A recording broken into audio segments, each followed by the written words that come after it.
یہ نسبتیں رہی حضور پاک علیہ الصلوۃ والسلام کی. اللہ کرے ان گہرائیوں کی اور ان بیک گراؤنڈ کی طرف نظر جائے، اس پس منظر کی طرف ہماری نظر جائے. پس منظر ہمارے سامنے رہے گا تو انشاءاللہ کبھی ہم نہیں بہکیں گے. یہ بہرکیف اور بہت ساری باتیں تھیں لیکن اب وقت نہیں ہے. اللہ کرے کہ جو میں نے کوشش کی ہے اللہ وہ میرے لیے بھی آپ حضرات کے لیے بھی اس کو ذخیر آخرت بنائے.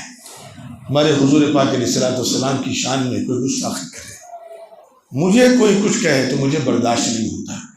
میرے باپ کو کہے، میری ماں کو کہے، لیکن کسی کی مجال کی جس کا جی چاہے تو ٹھیک ہے، ہم مجبور ہیں، کچھ نہیں کر سکتے. لیکن مجھے پتا تو ہو کہ میرا پیغمبر کس مقام پر پہنچا ہے. لوگ اپنے باپ کو بیان کرتے ہیں فخریہ، ہم اپنے پیغمبر کو نہیں بیان کر سکتے. لوگ کہتے ہیں میرے باپ ایسے تھے، میرے دادا ایسے تھے. پتا ہے کس خاندان سے میرا تعلق ہے؟ میرے دادا فریڈم فائٹر تھے، میرے باپ یہ تھے. مجھے پتا ہونا چاہیے میرا پیغمبر کون تھا، ہم کس کے امتی ہیں، اس کی ذات کیا تھی، اس کے احسانات کیا، اس کی صفات، اس کے کمالات، اس کی زندگی کیا تھی، اس کی جوانی کیسی تھی. کسی نے ایک حرف اٹھایا ہو تو جوانی بے مثال ہے آپ کی.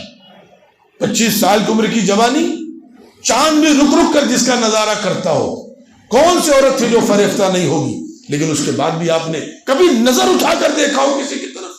ابھی نبی نہیں ہے آپ. یہ بات نبوت کے بعد کی نہیں، نبوت سے پہلے کی ہے. اور میں آج کہہ سکتا ہوں، میں اپنے آپ کو سب سے بڑا سب پہلے شامل کرتا ہوں. صبح سے شام تک 1000 مرتبہ آنکھوں کا گناہ کرتا ہوں میں. لیکن وہ پیغمبر جو پیغمبر ابھی نہیں بنا ہے لیکن جوانی بے مثال ہے آپ کی. اماں خدیجہ نے یوں پیغام نہیں بھیجا تھا، بہت قریب سے پڑھ لیا تھا اماں خدیجہ نے. بہت کردار کی معراج پر یہ شخص پہنچا ہوا ہے جو گناہوں کا دور تھا. آپ اس ملک میں اگر پاک دامن ہیں تو میں کہتا ہوں کسی حد تک صحیح ہے.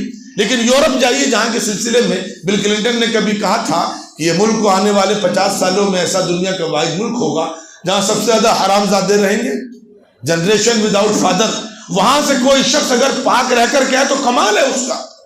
جہاں شراب عام تھی، جہاں زنا عام تھا، جہاں جوا عام تھی، وہاں پر ایک شخص نے کردار پیش کیا ہے، مثالی کردار پیش کیا ہے. وہ کردار نظر نہیں آتا.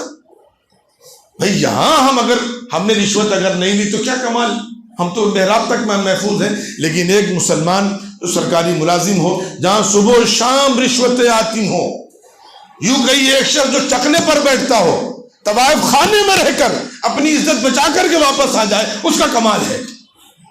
حضور جس میں حضور کی باتیں اس ماحول میں کر رہا ہوں، وہاں پر عزت بچانا کوئی معمولی چیز نہیں ہے.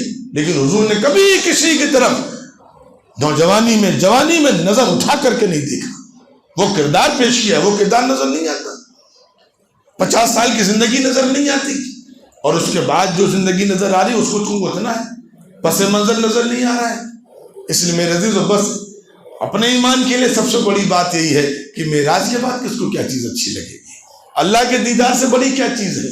جو جنت کو بھول جائے، اللہ کا دیدار کر کے جو ذات آ رہی ہے وہ دنیا تھوڑی اس کو اچھی لگے گی.